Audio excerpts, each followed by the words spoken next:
Tadi di awal kami katakan bahwa ada dua cara untuk menciptakan utang siluman. Sekarang kita bahas cara yang kedua, yaitu melalui bank-bank komersial biasa. Secara umum skemanya hampir sama, bahkan bunganya pun sama. Bank komersial itu yang penting pembayarannya aman dan bunganya di atas bunga deposito. Di Amerika, bunga deposito itu cuma sekitar 0,5%.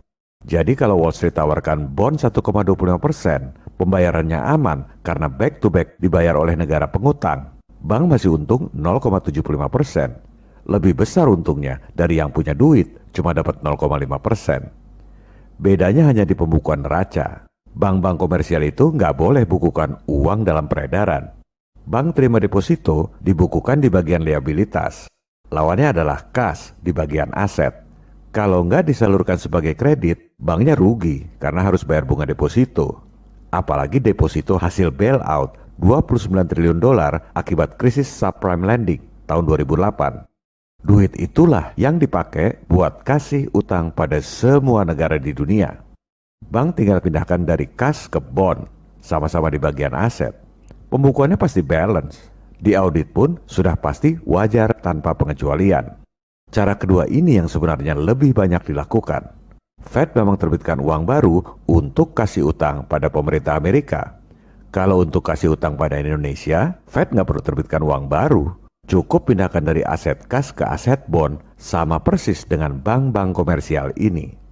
Sisanya semua sama. Dari bunga utang 373 triliun tiap tahun yang dibayar oleh Indonesia, Wall Street dapat duit sekitar 263 triliun rupiah setiap tahun selama 30-50 tahun.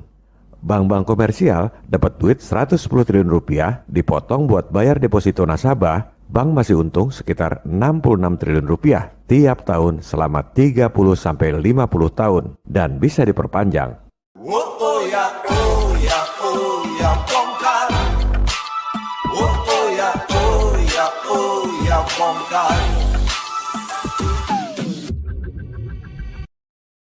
Apa pentingnya semua ini?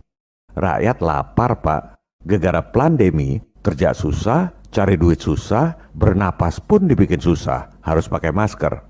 Menteri Erick Thohir dikasih anggaran 688 triliun buat pen. Hasilnya, setelah divaksin, tetap aja protokol nggak berkurang, ekonomi nggak jalan juga. Ini yang sudah kami sampaikan dari tahun lalu. Terus, buat apa divaksin? Buat apa buang anggaran 688 triliun yang sudah pasti nambah utang lagi? Dan ini nggak akan selesai karena pasti dijadikan proyek anggaran terus-terusan setiap tahun. Elit lokal ini memang lebih parah dari elit global. Kita sudah muak dengan semua itu. I hate imperialism. I detest colonialism. Oleh sebab itu, buat para pemirsa, jangan tanya apa yang harus dilakukan. Sebarkan video ini. Sampaikan kepada para wakil rakyat di DPR dan DPRD masing-masing. Kita yakin dari sekian banyak wakil rakyat, masih ada yang punya hati nurani untuk membela rakyat dari kemiskinan akibat pandemi dan utang. Saya nggak pikirkan trending di YouTube. Download aja video ini, ada linknya di deskripsi.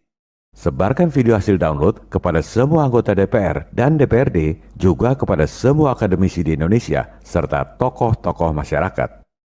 Al-Quran mengatakan, Allah tidak akan merubah nasib suatu kaum sebelum mereka merubah keadaan mereka sendiri. Dan Alkitab mengatakan, lihat, aku mengutus kamu seperti domba di tengah-tengah serigala. Maka hendaklah kamu cerdik seperti ular dan tulus seperti merpati. Mari kita berjuang untuk kebenaran, untuk merubah nasib seperti yang dikatakan dalam Al-Quran dengan hati tulus seperti merpati, seperti yang dikatakan dalam Alkitab.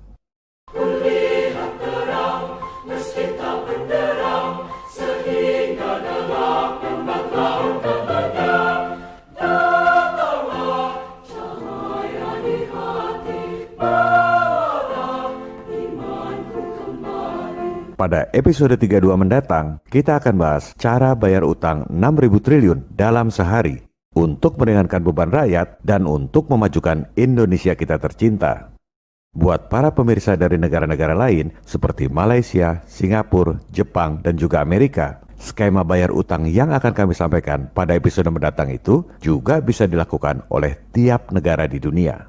Bukan asal nyetak duit bayar utang, tapi dengan cara yang bisa diterima oleh si pemberi utang dan lulus audit akuntan publik paling top di dunia. Sampai jumpa di episode 32. This is John Connor. If you're listening to this, you are the resistance. Viva Republik Indonesia. Salam People Power.